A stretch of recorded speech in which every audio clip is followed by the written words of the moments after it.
stand by for action.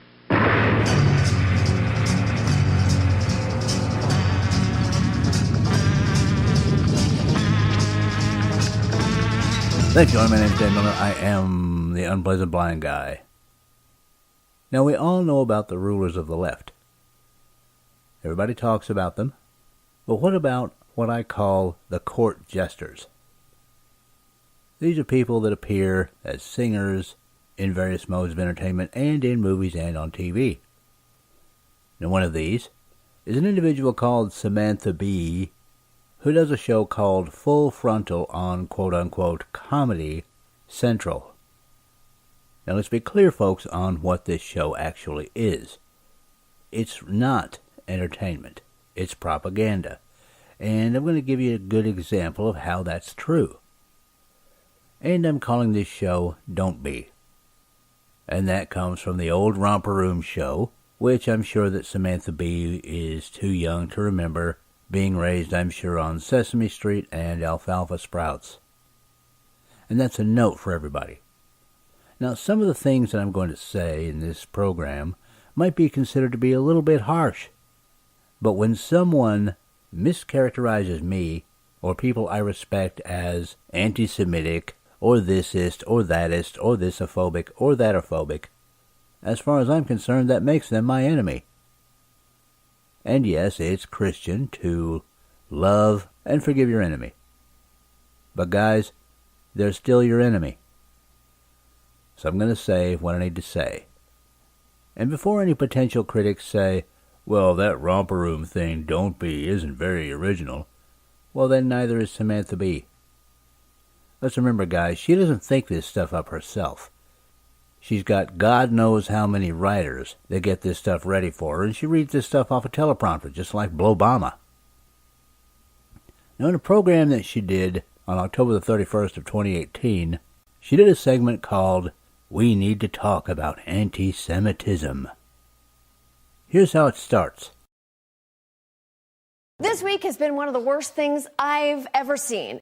In response to the anti-Semitic massacre in a Pittsburgh synagogue on Saturday, the White House was quick to denounce the hateful attacks on the true victim, our president. The very first thing that the media did was condemn the president and go after and try to place blame, not just on the president, but everybody that works in this administration. And if anything, I think it is sad and divisive the way that every single thing that comes out of the media, 90% of what comes out of the media's mouths is negative about this president. Despite the fact that the economy is booming, despite the fact he said he would fix the trade deals. Despite the fight? Oh my God, is Sarah Huckabee Sanders in a fable about what happens when you lie too much?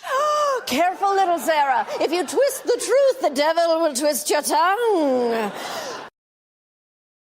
Yeah, I have a feeling that Samantha Bee is quite familiar with the devil, since she does so much of his works. But honey, you're barking up the wrong tree if you're going down the ridicule path. Let's take a listen to the guy who is a contender for the 2020 presidential election. That would be Vice President Creepy Joe Biden. Those walls were awful thin. I wonder how the hell my parents did it, but that's a different story. Well, with these two folks that you're about to meet, if you haven't already, there's no doubt about them staying oiled and lubricated here. He's one crazy son of a gun. Successful dump. You cannot go to a 7-Eleven or a Dunkin' Donuts unless you have a slight Indian accent. Anybody wants to help me unload? Now, for you who are not full Irish in this room, lubricated has a different meaning for us all. The president has a big stick. You all think I'm kidding. I'm not kidding. Oh, but that was only Joe Biden. Oh, no, wait. How about someone who I'm sure is Samantha Bee's demigod? Former President Barack Hussein Blobama. How about one from him? One such translator was American of Haitian descent, representative of the extraordinary work that our men and women in uniform do all around the world. Navy Corpsman Christian Bashar. And the compassion and decency of the American people is expressed through the men and women like Corpsman Bashar. And another. First thing is I want to see us export more jobs, export more products. Excuse me. I was channeling my opponent there for a second.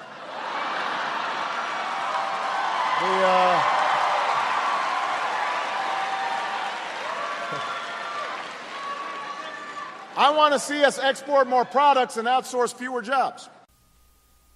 Yeah, too bad that didn't happen. As it turned out, it took President Donald John Trump to bring the jobs back to the United States of America. But I really think that President Obama was having a Freudian slip there. Of course he wanted to export more jobs from the United States of America to build a larger welfare state. But let's hear something else. As the Obama economy was going down the tubes, President Obama had this to say. The truth of the matter is that, as I said, we've created 4.3 million jobs over the last 27 months. Over 800,000 just this year alone. The private sector is doing fine. So, Sweetikins, here's the deal. Don't go down the gaffe path. You'll find us there waiting for you. And despite the fact that your allies have removed a lot of the gaffes that the left have made from YouTube, they're still there. We know they're still there. And when it comes to the devil twisting people's tongues, when the left aren't putting their foot in it policy-wise, they're putting their feet in their mouths. Now time to move on.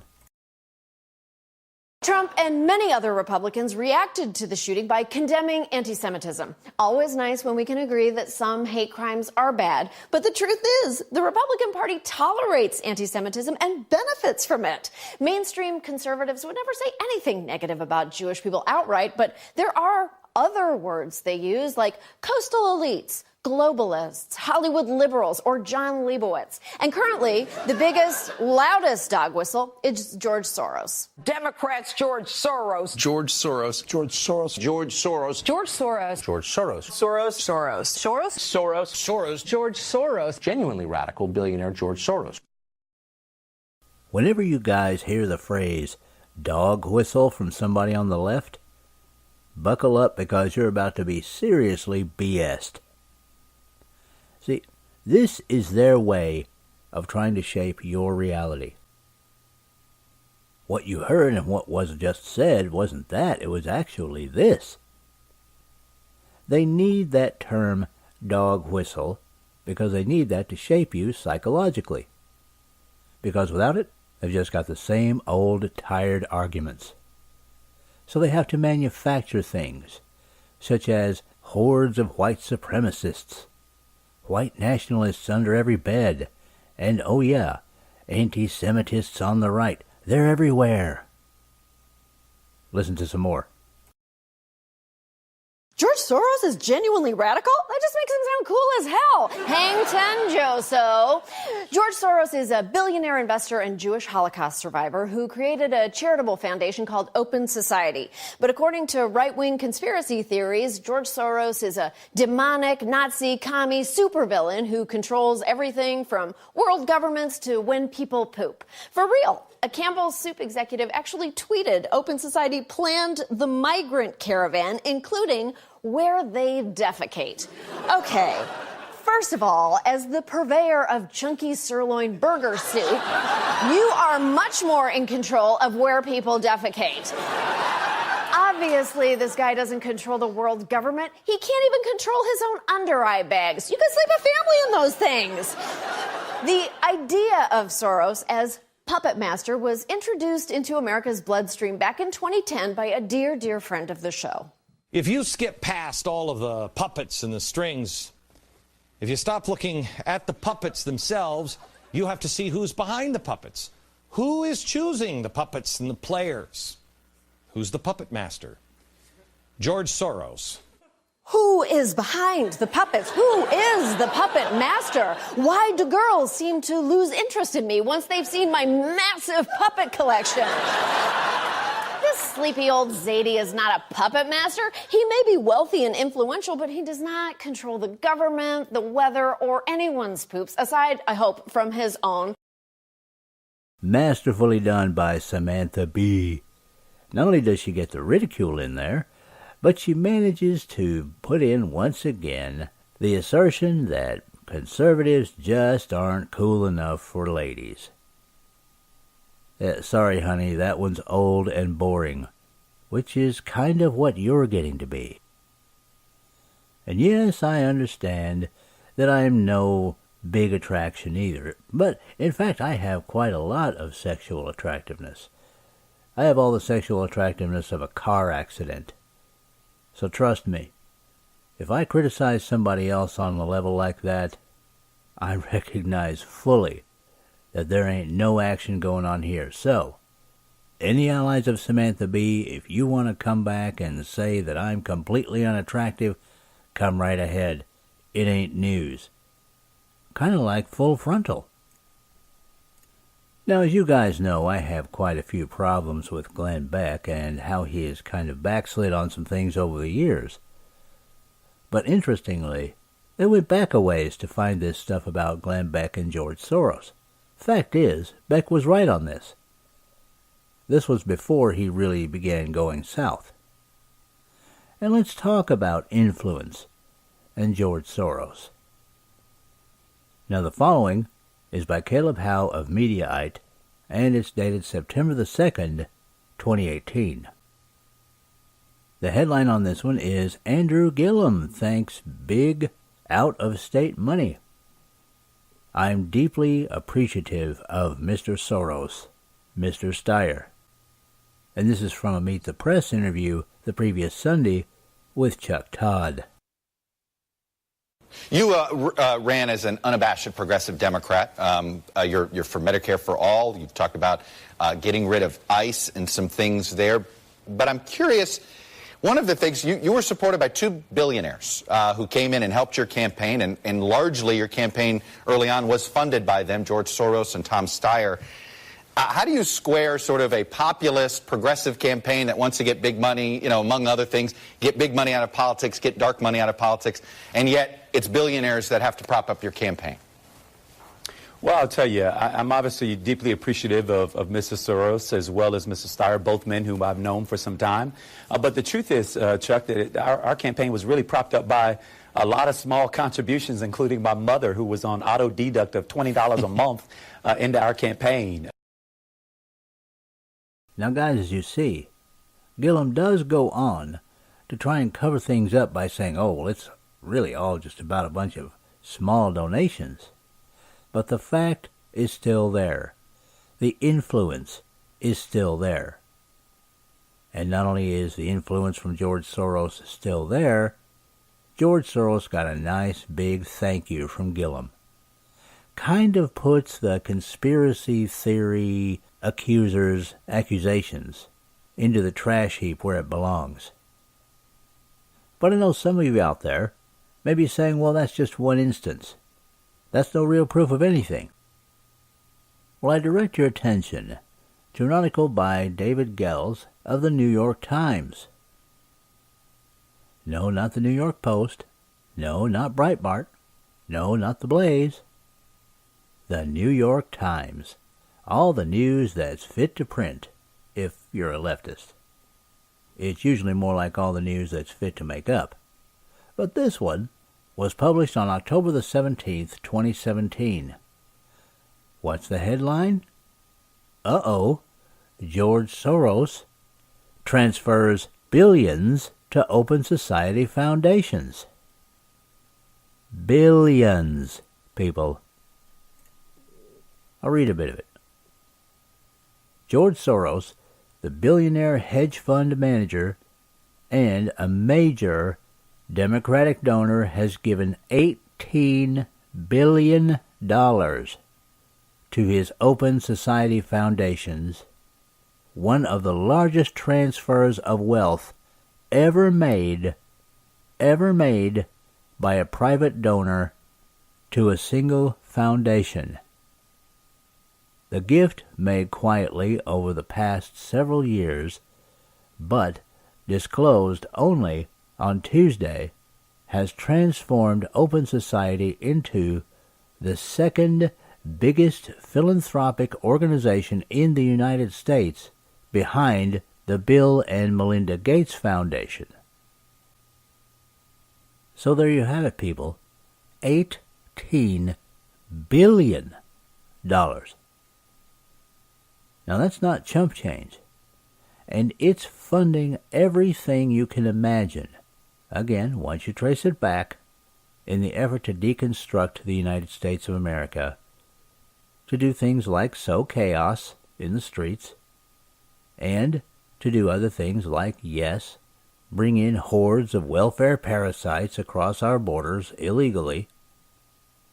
This is real. This isn't some crazy conspiracy theory or anything like that. It is absolutely real. The money is there, and the money was disseminated, and it was printed by the newspaper that is the anus of the left. The left takes in information, makes up information, and poops it out on the New York Slimes. But let's hear more. But the idea of Jews as wealthy, scheming world dominators goes way back, farther than 2010. It's as old as Mike Pence thinks the earth is. How nice. Samantha Bee bashing Christians. But, being as familiar with the devil as she is, it's no wonder. Let's move on. For example, everything people say about Soros was said before about Nathan Mayer Rothschild of the long demonized Rothschild banking family. Nathan was falsely accused of profiteering from Napoleon's bloody defeat at Waterloo, an utterly false smear that stuck to all European Jews for over 200 years. As we all know, the only people to have ever made bazillions off the Battle of Waterloo are ABBA. And so it went through the years, the czars of Russia, the Nazis, Richard Nixon. Now you notice, guys, that yes, she does mention Richard Nixon. She's got to get a Republican in there. But she also mentioned the czars of Russia. These were basically monarchists. And let's face it, that's what the left are. Their leaders are actually rulers, and they want to rule over you. They want to negate the American Revolution. They are, in a sense, monarchists. And then she brings up the Nazis, like she's trying to link that to President Nixon. Guys, let's remember what the Nazis were. They were socialists. They agreed economically with Samantha Bee. And when it comes to how to deal with their opponents, they agree with her too. If you want to find out about some of that, just look into the new Chinese social credit system. Oh yeah, the Democrats want that here in the United States of America too. Never forget who the Tsarists were, who the Nazis were. Today, they call themselves Democrats. All of them found Soros-like Jewish figures to blame to consolidate their power and justify their behavior. Now wait a minute. That sounds very familiar to me. White people are genetically predisposed to racism? White supremacists are everywhere and they're more of a danger than Islamic terrorism? Trump supporters are racist? Trump supporters hate women? And look at the behavior that those memes have brought out in the last few years. See, guys, what's going on here is she's trying to ascribe behavior to someone else that her allies are exhibiting. It's called redirection, and smart people don't fall for it. But she does go on and on.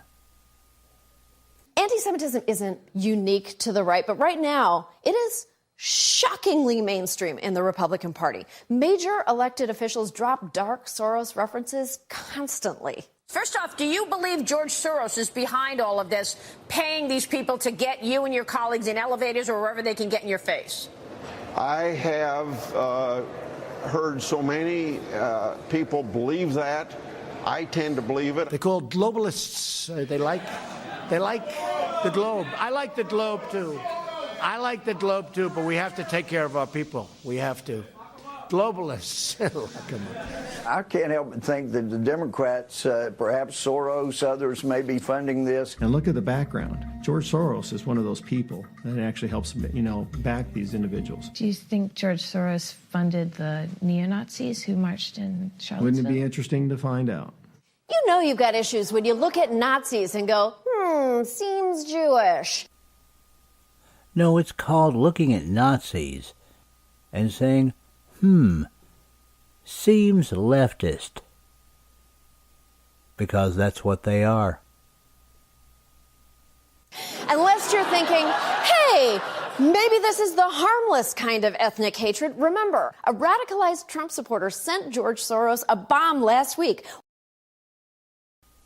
But was that really a radicalized Trump supporter? Now let's talk about that quote-unquote bomb. That wasn't a bomb, sweetie cakes. That was a model of a bomb. It didn't even have a detonator. It had a non-timing clock grafted onto it. You basically might as well have just put Revell on the side of the thing. It was that dangerous. And again, I'm very glad that none of these fake bombs went off. But let's face it, the whole thing, much like Samantha Bee, was phony. And there was absolutely, positively, zero chance that George Soros or any of the other sleazebags that got these superannuated tinker toys would ever actually get them in their hands or even have them close enough to where if they actually did go off, they would have hurt them. And I know that the left is going to keep on and on with this fake bomb scare nonsense from now until crack of doom. But let's face it, guys, there are so many questions surrounding that issue that nobody real is ever going to buy it. Let's keep going. When someone spouts this bullshit, it's not an accident. But it's especially not an accident if, in addition to the dog whistles, you have deep foghorns of hate. During the campaign, Donald Trump posted an anti-Semitic meme of a Star of David next to Hillary Clinton. Now that one's news to me. I certainly never saw it, nor did I ever even hear of it. That would have been big news during the campaign, and I never heard one word about it. Now, it may be true, who knows, but my guess is that if it was something like that, it very likely wasn't President Trump himself that did it, and I'm sure it wasn't anything that he would approve of. But Samantha Bee is about to get into her big wind-up. Here we go. And later, Sean Spicer did whatever this was. Someone as despicable as Hitler, who didn't even sink to using chemical weapons. Those comments sparking an immediate backlash. Hitler gassed millions of Jews in concentration camps during the Holocaust. That forcing Spicer to clarify before the briefing was over. I think when you come to sarin gas, he was not using the gas on his own people the same way that Assad is doing. There was not he brought him into to the Holocaust Center. I understand that. Spicer apparently referring to concentration camps when he used the term Holocaust Center. Oh my God, can you believe that Sean Spicer is just out in the world right now eating mayonnaise with a spoon? Oh, absolutely. Whenever someone on the right misspeaks or has a gaffe, it immediately shows how thisist and thatist and thisophobic and thatophobic they are. It's the bright light of truth on them and on all conservatives. It's the reason that all conservatives should be hated and put away somewhere. But of course, when somebody on the left makes insensitive remarks or makes mistakes, oh no, you're just supposed to ignore those. Remember this one, guys? The fact is, we had 4 dead Americans. Was it because of a protest, or was it because of guys out for a walk one night who decided they'd go kill some Americans? What difference at this point does it make? Yeah, it's true. Now, that doesn't have anything to do with anti-Semitism. However, it does show that insensitivity is not something that is exclusive to the right. But of course this was Hillary Clinton, so we're all just supposed to ignore that, despite the fact that Americans died horribly in another country on her watch. But Samantha Bee is still winding up. By the way, I know Trump has a daughter who's Jewish. I forget her name. She's never really come up on the show. But that doesn't mean he can't be anti-Semitic. His daughter is also a woman, and he sure hates those. Really, Sammy Whammy? Got any proof? No, I didn't think so. See, again, guys, this is what the left does. They imply. Remember? Oh, the word is out about Romney's taxes. There was absolutely no proof to that, but all they had to say was, well, the word is out. The accusation was enough, and that is what Samantha Bee is trying to do, not only with President Trump, but with all conservatives. She just tarred the entire Republican Party with anti-Semitism. No real proof, just the accusation. But let's finish it. Scapegoating Jewish people is an ancient, horrible tradition, and it is happening in our country. Republicans didn't ask their supporters to take an AR-15 and massacre praying Jews, but Republicans were speaking a language that shooter heard loud and clear. He posted conspiracy theories about Soros on social media, just like politicians, soup bosses, and even the president have. Anti-Semitic violence and vandalism have surged since Trump's election, and they are not coming out of nowhere. Yeah, I wonder where they're coming out of. Now, guys, you've heard me talk about the accusations from Muslims that their mosques are being defaced all the time by evil people on the right who want to get rid of Muslims and don't like brown people and blah-de-blah-de-blah. But almost every time anyone checks on this, what they find is that it's usually the Muslims that defaced their own mosques so that they can accuse non-Muslims and make themselves look like victims. Now, my guess is that if defacement of Jewish synagogues has increased since President Trump's election, very likely it's the left that are doing it. Remember, the left, like their Muslim allies, love to pimp victimhood. And they will use every means possible to do it, up to and including physical violence if they need to.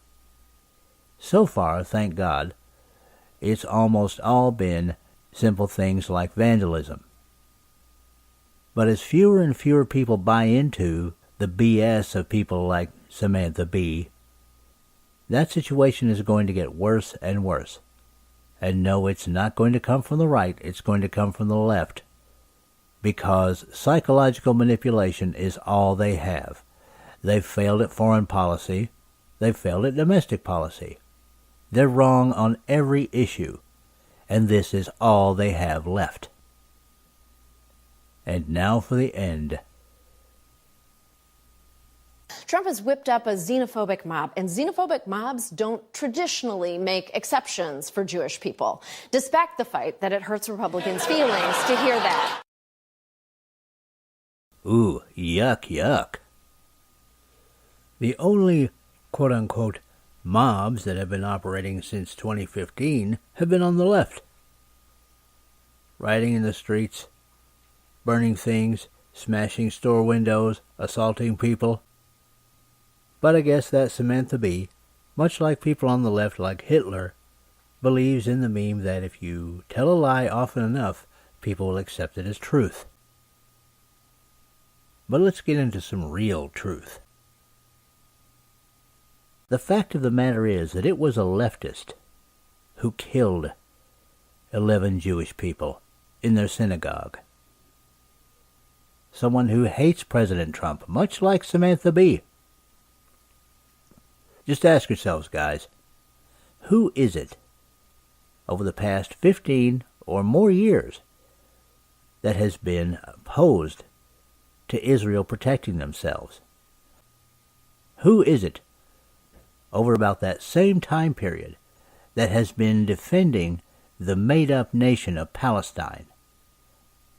Who is it that moved regulation of Iron Dome ammunition from the Defense Department to the White House? Who is it that opposed moving our embassy to Jerusalem? The left, the left, the left, the left. Who was it who killed 6 million Jews in the gas chambers? The left. And where are the anti-Semitic elected officials now, who are just going to be coming into this new Congress? They're on the left. Want proof? This comes from an article by David Harsanyi of the New York Post, published November the 11th, 2018.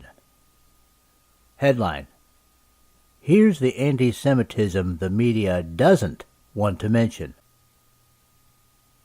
The 2018 midterm will bring many new faces to Washington, but few will find as much adoration as Ilhan Omar, one of the first 2 Muslim women elected to Congress.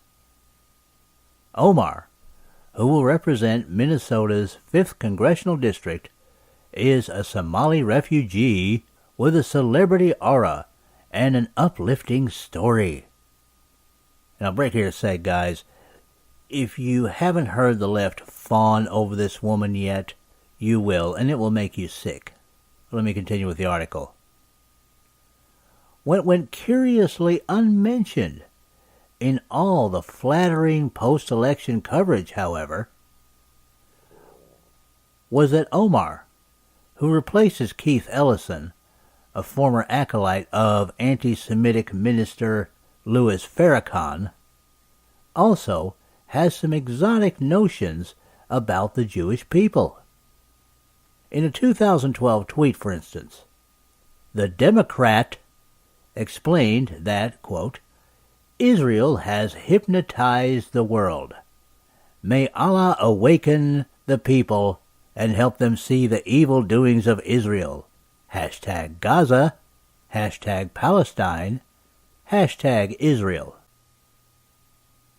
Meanwhile, the other Muslim woman headed to Congress is Michigan Democrat Rashida Tlaib, the daughter of Palestinian immigrants. By the way, those are not Palestinians, they're Gazan Arabs, mostly from Jordan. Back to the article. Who wants to cut aid to the Jewish state because supporting it, quote, doesn't fit the values of our country, end quote. One assumes that she means it doesn't fit the values of Jordan or the Gazan Arab squatters. Back to the article. Writer David Steinberg identified 105 news stories within the immediate aftermath of Omar's victory, and not a single one mentioned that she believed Jewry possessed mind control abilities, or that Israel was, quote, evil, end quote. No one called on the Democratic Party to distance itself from this rhetoric. Now, that's only some of that article, guys, but you get the point. This entire screed by Samantha Bee was the usual leftist effort at redirection. Not only have they been systematically opposed to Jewish people and to the Jewish state for decades, they're now openly making sure that people get elected who want to legislate that mindset. Guys, it doesn't matter how often that scarecrow stalks out on stage for full frontal and reads from the teleprompter and gets canned laughter from the trained seals in her audience.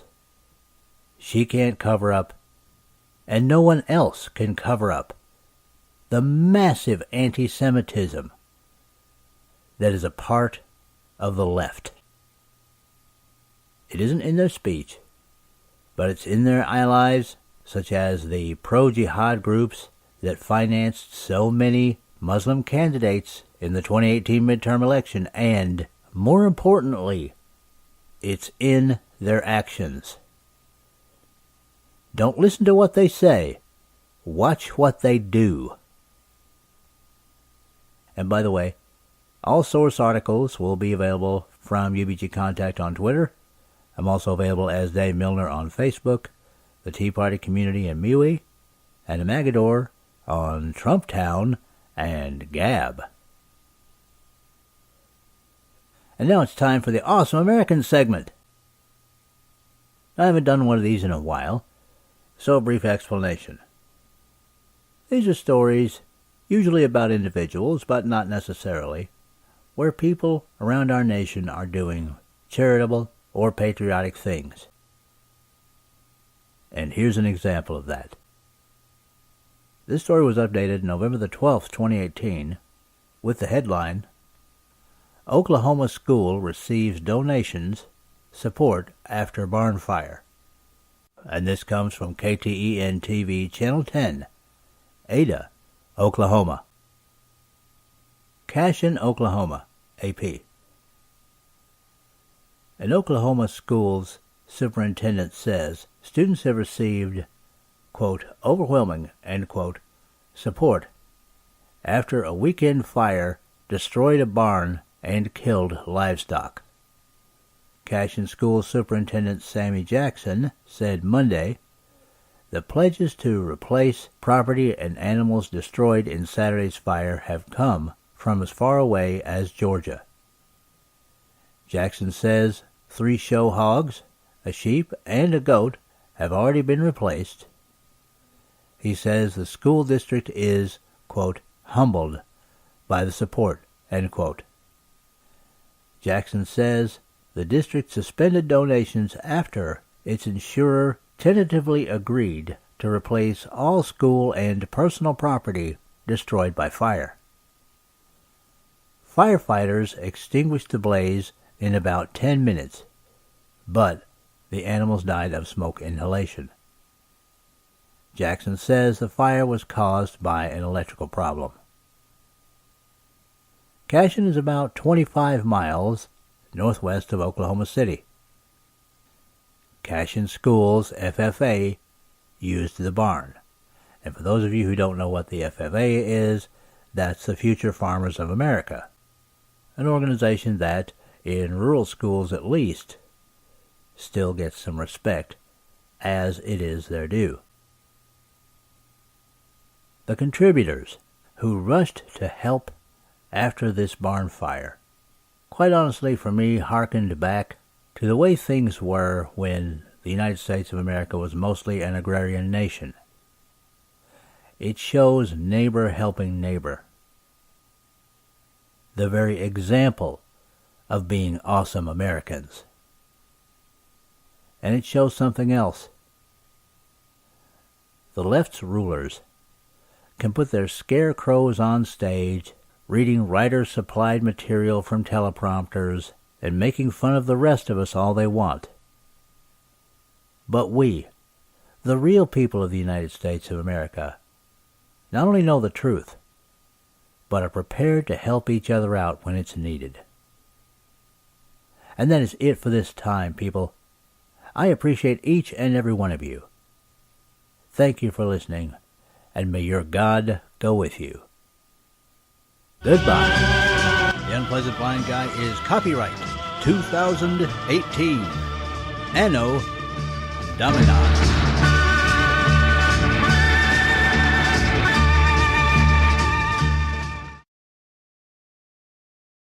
Now for Dave's Canes.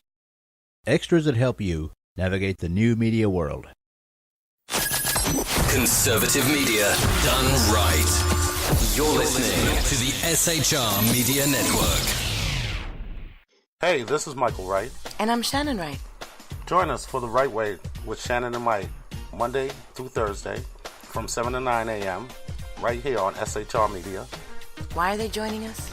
For fun things like sports, politics. Oh, maybe some news and entertainment? And all kinds of other things. Money and recipes and events, all kinds of stuff. Yeah, so join us Monday through Thursday, 7 to 9 a.m. here on shrmedia.com.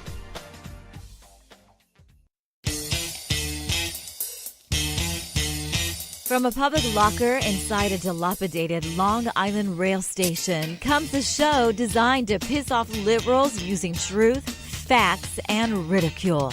The Lid Radio Show, featuring the conservative voice from the People's Republic of New York, the Lid himself, Jeff Dunitz. Tune in every Wednesday at 2 p.m. Eastern, 11 a.m. Pacific on the SHR Media Network. Go to shrmedia.com. At Lid Radio, we fight for the truth, justice, and a good kosher T-bone. If you don't listen, Hillary Clinton might sneak into your bedroom in her housecoat late at night and blame you for her election loss. It's the Lid Radio Show with Jeff Dunitz.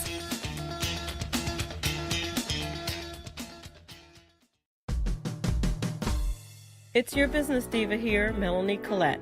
I am inviting you to a front row seat as I discuss some of the most intriguing details of wealth and finance with today's movers and shakers in the world of business. Listen in and discover financial truths on a global, domestic, and household scale. Uncover topics that will impact your wallet today and in the future. Money Talk with Melanie airs Monday through Friday, 5 p.m. East, 2 p.m. West, right here on SHR Media and High Plains Pundit Talk Radio. You can't afford to miss it.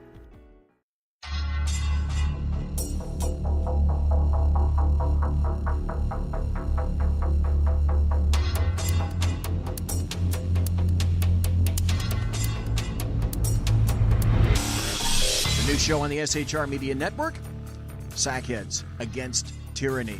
On shrmedia.com. Go there quick like a bunny, 11 p.m. Eastern, 8 p.m. Pacific every Wednesday. Live and direct on the SHR Media Network. shrmedia.com. Be there.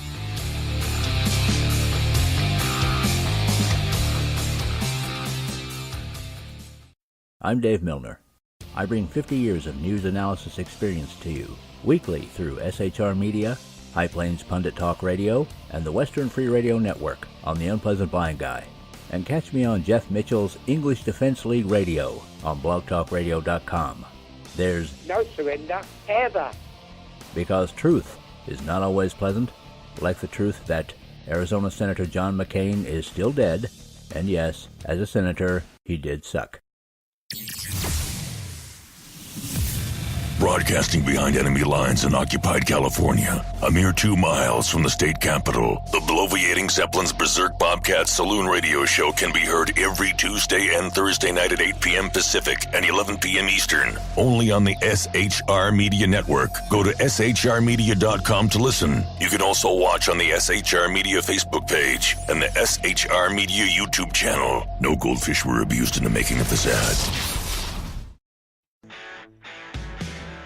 Hey girls, Carry Girl Gear is here. More and more women every day are concealed carrying, participating in competitive shooting, and getting firearms training. It's not a boys' club anymore, and we don't have to shop in their stores anymore either. Finally, a cool and unique clothing line just for women. Dope tees and hats for the patriotic concealed carry and 2A girl. So what are you waiting for? Go check out carrygirlgear.com today. Conservative media done right. You're listening to the SHR Media Network.